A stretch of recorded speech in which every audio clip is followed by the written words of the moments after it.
Right, back with you tonight on In Focus, and thanks for staying on. The Limpopo government is gearing up to host a 3-day career expo next month. The event is aimed at creating and promoting tourism as an attractive career.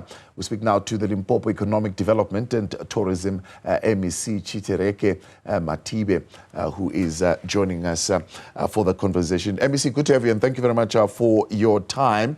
It's been on since 2008. This particular expo last year, it was here in Gauteng. But as Limpopo, you thought, we want to bid for this, we want it to come this side. Why? What did you see in this expo that you say we want it to come to the tourism industry in our province? No, thank you very much, Tao, and good evening to the viewers of Newzroom Afrika.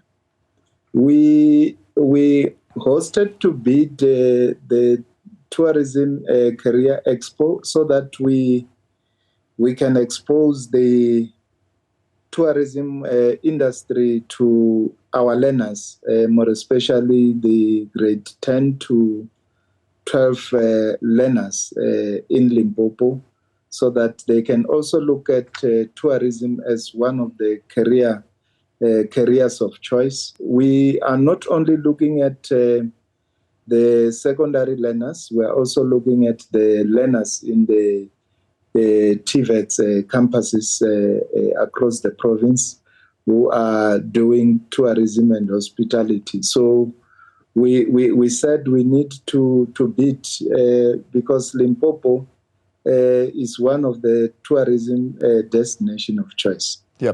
What is the information that is there? I mean, what is the degree of the information gap? Because this is 2 days, and you've got grade 10, grade 12 learners that need this particular information. Why don't you share this collaboratively with the Department of Education? Run ongoing sustainable programs within education that exposes the opportunities on offer. Why these particular 2 days?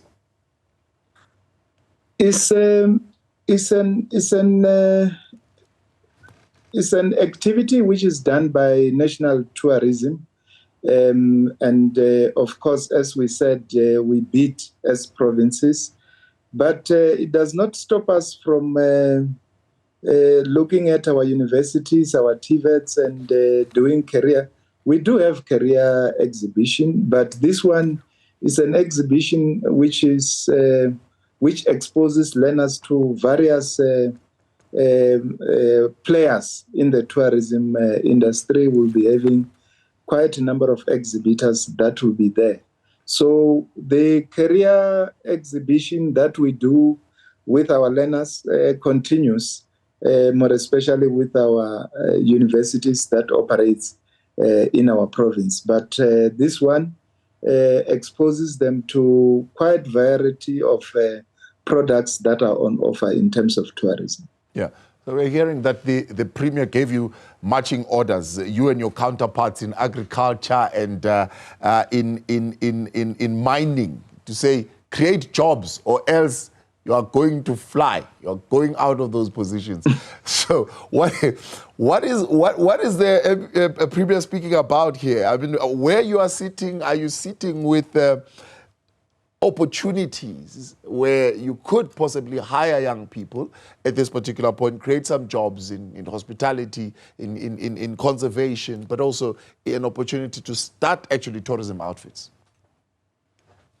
The key priority, one of the key priorities of the 7th administration, starting from national to here, is inclusive growth and job creation. So the line of march that were given by the Premier is in line with the priorities that we have as the 7th administration, is that our people said they need us to create jobs for them. So tourism is amongst the apex priorities for us as the province to ensure that indeed we fulfill the mandate that we are given by the Premier. And the Premier is very passionate about tourism and the potential that tourism can bring in terms of bringing job opportunities. And of course, Limpopo stands in a very good space to be able to achieve that,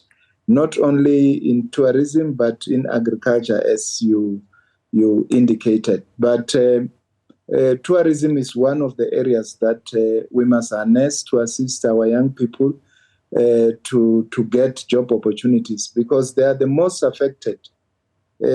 Young people, youth, women, and people with disabilities are amongst the priorities that we have to create jobs. Vital to the province, rich with natural resources, a favorable climate. I was telling you, I went to Limpopo, I think last year around this time for a little bit of time to relax, and it's great products. But you are plagued by the same economic challenges that plague the rest of South Africa. For example, I mean, the route that I took, the roads were not great, right? One of the things that would certainly work against you too. Water challenges, infrastructure challenges. How are you mitigating against those? It's good to bring people and say, come and exhibit, but ultimately, once they plug in and they find these challenges, and these challenges are not dealt with, it doesn't paint a good picture around the tourism sector. We are working together collaboratively with the Department of Public Works in terms of infrastructure towards most of the tourism destinations. They've got a program they call the Kharakara Wednesday. We said we must work collaboratively with them so that part of the work of those the Kharakara, as they move towards tourism sites, then it will assist in terms of access.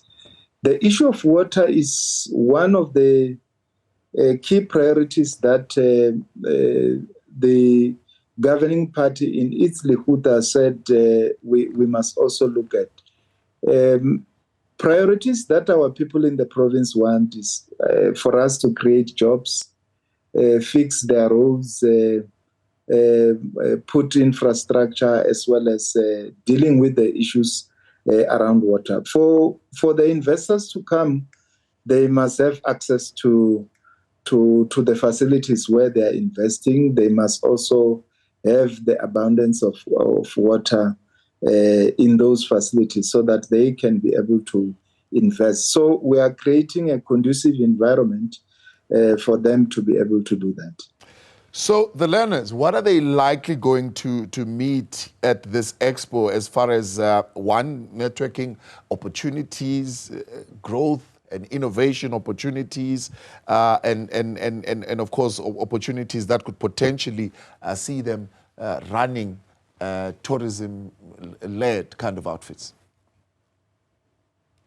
We have got more than 30 exhibitors that will be there on site. We will also create a virtual classroom for them where they will go get opportunities. We are also not looking only at learners, we are also looking at unemployed graduates so that they can be able to look at the opportunities that are there. We have got Youth Business Corner that will be there, the Conservation Corner, and many other opportunities that are there. And we want to call upon them to come as we exhibit from the 8th to the 10th. If they come, they will get all those opportunities. The grade 10, as they move towards grade 11 and 12, the grade 12s, as they move towards the institutions of higher learning, they should be able to see the opportunities that are there in tourism for them to look into that as a career of choice. Now, as part of your overall provincial tourism strategy, what are you doing to highlight your product so that when we speak to you, we're not only thinking about that fantastic outfit in the Waterberg called the Kruger National Park. So there's much more that you are offering in the province than just the Kruger National Park. It's great, it's scenic, it's fantastic, but there's a whole lot more that we can discover within the province. Yeah, indeed, Thabo, we working together with the Limpopo Tourism Board as the the agent which is marketing our products in the province. We have got more than 45 nature reserves, except government reserves. We also have private reserves that are in abundance. Kruger National Park, 70% of it is in Limpopo. We have got your Mapungubwe International Heritage Site, your Makapane Heritage Site, Lekhala Metsi, Nelsflay, Bedding, and many other opportunities that are there. What we have said is that we must aggressively try and market all these products that we have in the province, because you might be lucky, Tabo, that you have been able to come to our province, but not all. And you are a very good ambassador, because you say, I've been there and I've seen the beauty of the province and the warmth of our people in the province. We need to market all these products so that they are out there for our domestic tourists as well as international tourists. Miss, we appreciate your time. Thanks so much for coming on this evening. That's MEC for Limpopo's Economic Development, Environment and Tourism, Tshitereke Matibe.